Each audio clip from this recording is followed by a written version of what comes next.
Fala galera do canal, tudo bem com vocês? Passando aqui para mais um vídeo marotozinho, mas claro, antes de qualquer coisa, né? Eu vou pedir para você que essa moto não venha atrapalhar a gente.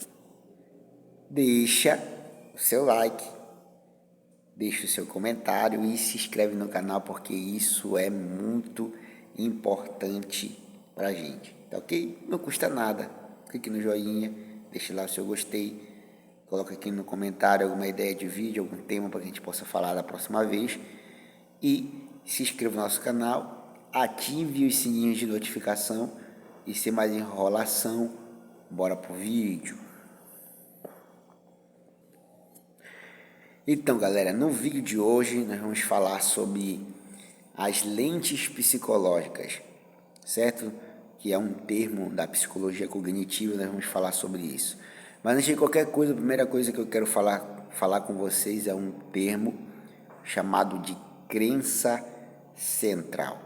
E o que é isso, Israel? O que é a crença central? Bom, a crença central, ela é a ideia principal que você tem sobre si mesmo, sobre o mundo à sua volta.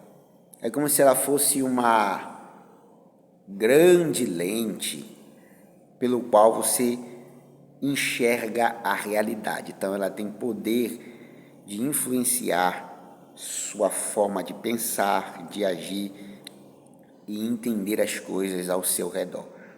Então isso é uma crença central. É um tipo de lente, entendeu? É como se fosse uma lente de um óculos pelo qual você enxerga a realidade do mundo. Então, o que nós precisamos entender é sobre essa questão de ideia central é a gente, gente? Nós precisamos entender isso, que a crença central é como se fosse uma lente pelo qual a gente enxerga a realidade. É uma ideia principal que a gente tem sobre nós e sobre o mundo, que tem poder de nos influenciar, entendeu? Na forma de agir, na forma de pensar e de enxergar o mundo à nossa volta. Bom, observando dentro dos atendimentos clínicos, foi se enxugando de várias crenças centrais que existiam, foi se enxugando até chegar em 3 grandes crenças centrais, que são elas: o desamor, o desvalor e a incapacidade. O primeiro grande grupo de pessoas que entram na clínica para ser atendidas, e muitas das vezes nós, no nosso atendimento clínico, conseguimos compreender, é que elas vêm com a crença de desamor. E o que é uma crença de desamor? Isso não significa que a pessoa não se sente amada, mas quando ela olha para as relações sociais na qual ela está inserida, ela enxerga essas relações sociais nas quais ela está inserida de uma forma totalmente equivocada, com uma crença de que ela é menos amada do que realmente ela é pelas pessoas ao qual ela está se relacionando. O segundo grande grupo que a gente consegue identificar, eles vêm com essa crença central de incapacidade. E o que é essa crença central de incapacidade? Elas se sentem extremamente incapazes de realizar algo, de fazer algo. E sabe o que é uma coisa interessante? Mesmo que muitas das suas atitudes o provem o contrário, não justifique essa crença, não justifique esse pensamento, mas mesmo assim eles se sentem extremamente incapazes de fazer algo. E não é um comportamento justificado pelas suas ações, pelo contrário, entendeu? As suas ações não dão justificativa, falam ao contrário, mas mesmo assim essas pessoas elas se sentem incapazes, extremamente incapazes de produzir alguma coisa, de realizar algo relevante, porque elas enxergam a partir dessa lente e então interpretam a realidade delas a partir disso, apesar de não ser uma verdade absoluta, apesar de não ser uma verdade definitiva, mas elas creem a partir disso, porque enxergam com essa lente, enxergam através deste prisma e então passam a viver deste jeito. Eu tenho um exemplo aqui de uma pessoa que convive com a gente, que ela tinha uma crença sobre questão de falar em público terrível. Mas em alguns atendimentos, palestras, cursos que a gente dá, e aí eu ofertei na vida dela o nosso curso, nossa mentoria Café com Futuro, onde nós tratamos essa parte da comunicação lá dentro, e essa pessoa se sentia extremamente incapaz de falar em público. Só que ela falava em público, ela estava lidando com o público, ela fazia parte, entendeu, de um trabalho onde ela estava extremamente, pelo menos terça, quinta e domingo, falando em público.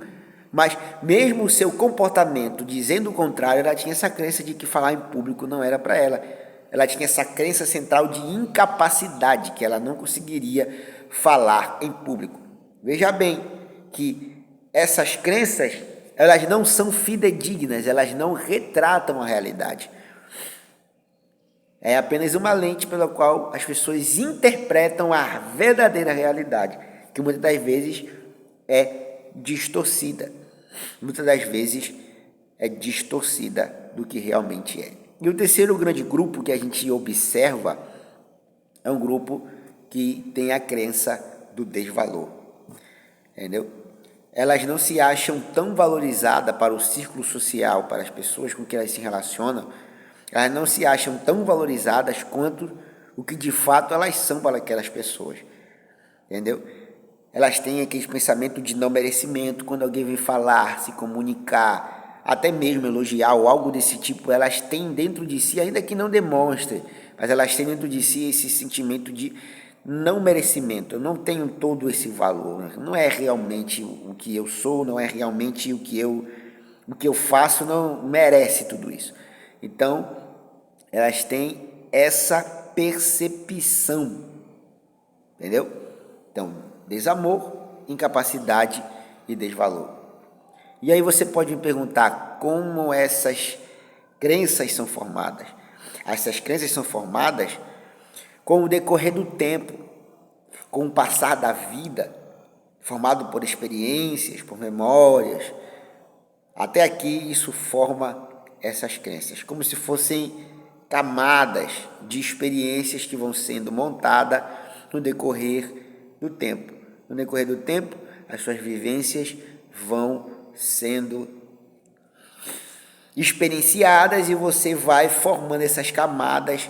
Vamos supor, quem tem experiências como bullying, traições, na sua infância, na sua adolescência, tendem a ver, entendeu, o mundo a partir dessas lentes, tende a desenvolver essas crenças centrais. Se a pessoa foi traída, duas, três vezes no decorrer da sua vida, ela já começa a ter pode se desenvolver essa crença central de que ela não é valorizada, não tem valor, as pessoas não amam ela, que ela é incapaz de ser feliz, na sua vida sentimental, e etc, etc.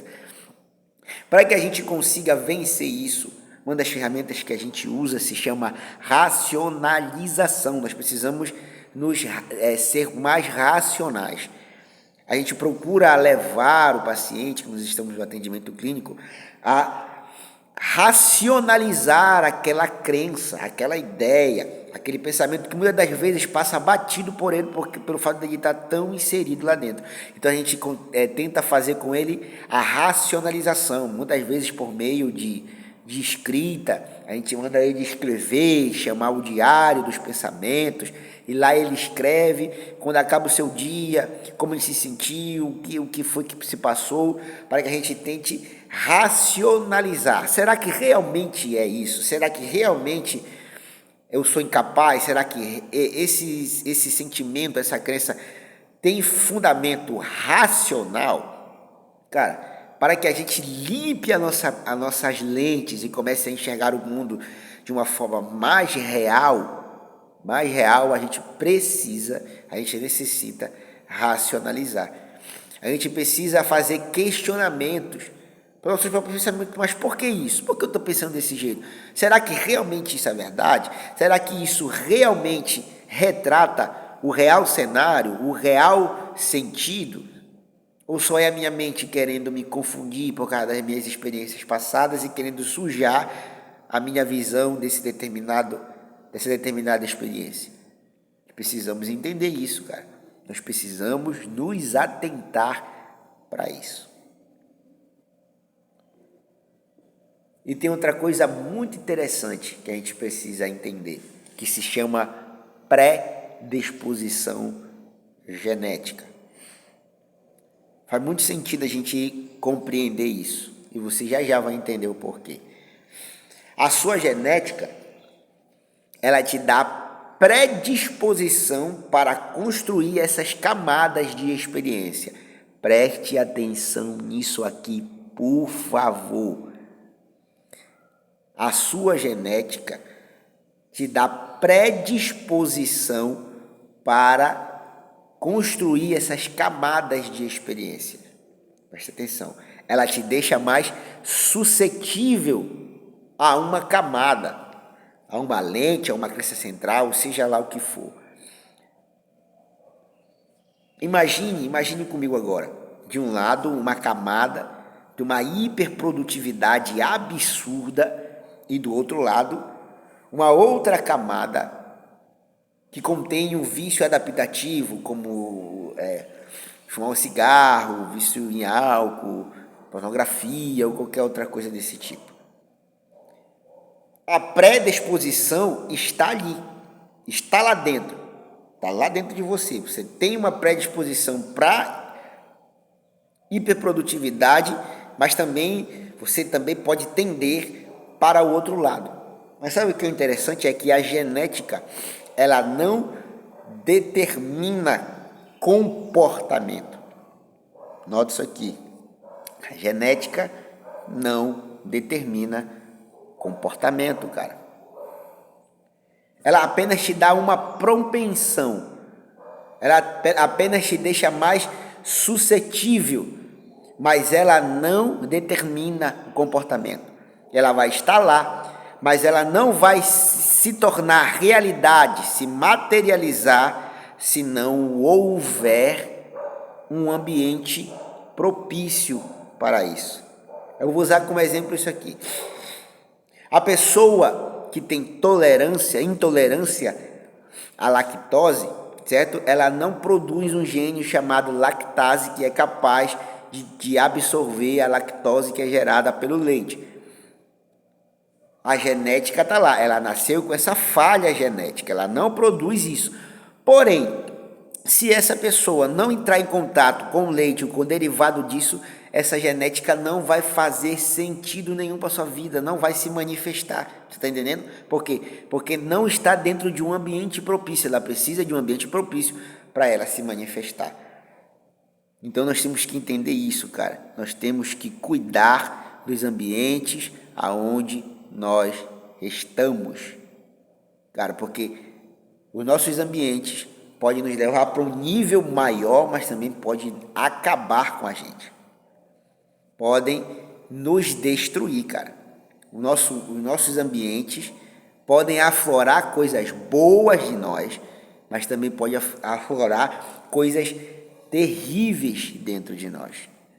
Então, para encerrar esse vídeo, eu quero recapitular com você as crenças centrais, as três maiores, que é desamor, a incapacidade e o desvalor. Recapitular que essas camadas são formadas de experiências ao longo do tempo e que para a gente limpar nossa mente, limpar nossa lente, a gente precisa racionalizar. E outra coisa, eu quero falar com vocês, recapitular. A genética, entendeu? Te dá propensão para uma série de coisas, mas se você cuidar do seu ambiente, essas coisas nunca se tornarão realidade, elas nunca se manifestarão, elas nunca virarão um comportamento. Por quê? Porque genética não determina comportamento. Quem determina comportamento é o ambiente. que determina estilo de vida, muito mais que genética, é ambiente. Então, tome cuidado com o ambiente aonde você está andando. E ambiente não se trata só de lugares, se trata de pessoas, o que você ouve, para quem você dá ouvido, para quem você presta mais atenção. Então, tome cuidado com o seu ambiente. Se você quer que dentro de você flua o melhor da alta performance, da sua capacidade, ande perto de pessoas, ouça pessoas, viva num ambiente que aflore isso dentro de você. Então, galera, o vídeo de hoje é esse. Mas antes de mais nada, não custa você deixar o like, porque você assistiu o vídeo até agora e ainda não deixou o like. Deixa o like, deixa o seu comentário, se inscreva no canal, compartilhe para o seu amigo, compartilhe para sua amiga se fez sentido para você, entendeu? E não nos deixe de nos acompanhar nas nossas redes sociais, que eu vou deixar aqui, jaelcarvalho.ofc, acompanhe a gente por lá e até o próximo vídeo.